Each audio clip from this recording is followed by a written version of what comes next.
Mesdames et messieurs, bonsoir et bienvenue dans votre journal du jour. L'actualité, ça maintenant et tout de suite avec Tam TV.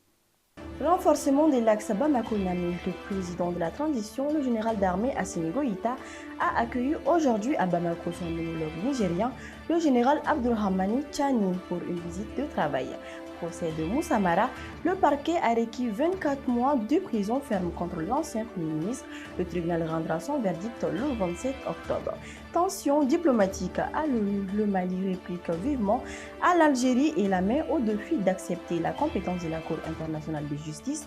Pendant ce temps, le président burkinabé accuse la Côte d'Ivoire d'être une base arrière pour les ennemis du Burkina Faso.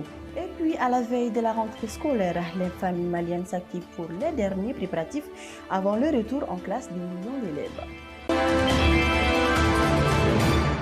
C'est un symbole fort de la vitalité de l'Alliance des États du Sahel. Le président de la transition, le général d'armée Assimi Goïta, a accueilli ce matin à l'aéroport de Sénou son homologue du Niger, le général d'armée Abdurrahmani Tchani. Après les honneurs militaires et l'exécution des hymnes nationaux, les deux chefs d'État se sont retirés pour un entretien en tête-à-tête. Cette visite s'inscrit dans le cadre du raffermissement, constat de la coopération entre les deux pays frères, membres fondateurs de la Confédération de l'AES.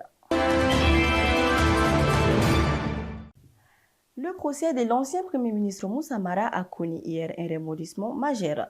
Au terme des débats devant le pôle de lutte contre la cybercriminalité, le parquet a requis une peine de 24 mois d'emprisonnement ferme contre l'homme politique. Le tribunal a mis l'affaire en délibéré et a fixé la date de son verdict au 27 octobre prochain. L'ensemble du pays est désormais dans l'entente de la décision qui scellera le sort de l'ancien chef du gouvernement.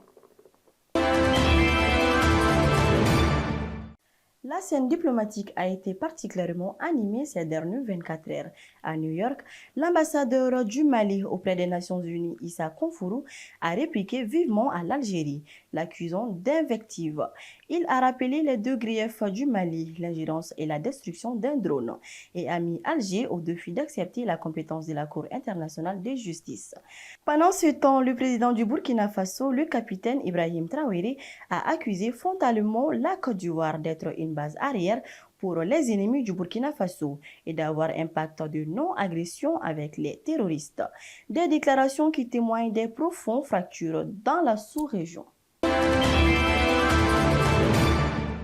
Dans un tout autre registre, des millions de familles maliennes sont en plein préparatif. Après 3 mois de vacances, nos élèves reprennent le chemin de l'école ce mercredi 1er octobre. Dans les marchés et les librairies, c'est la course aux dernières fournitures. Pendant que les parents finalisent les inscriptions, une effervescence qui rappelle que l'éducation de nos enfants est une priorité nationale et un investissement qui ne doit pas échouer. Nous souhaitons une excellente rentrée à tous les élèves du Mali. Enfin, une avancée importante se prépare pour la protection sociale. La Caisse nationale d'assurance maladie, la CANAM, a lancé des ateliers pour bâtir une feuille de route afin d'étendre l'assurance maladie universelle au secteur de l'agriculture et de l'artisanat.